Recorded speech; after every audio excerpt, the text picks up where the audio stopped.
I'm James Frick with MLC CAD Systems. In this tech tip, we're going to discuss creating and modifying notes that can be used on your drawings. So if I would need to do that, I can create a note. I can then save this in my standard design library, add to note.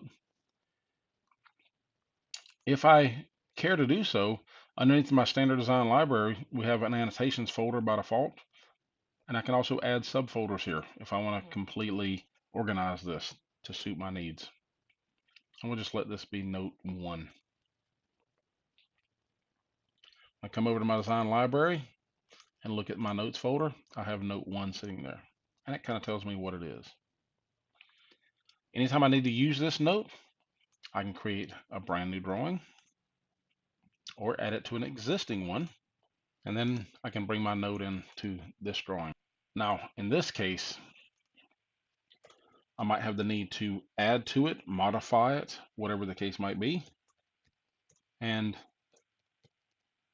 that way I can get out of my note whatever I need.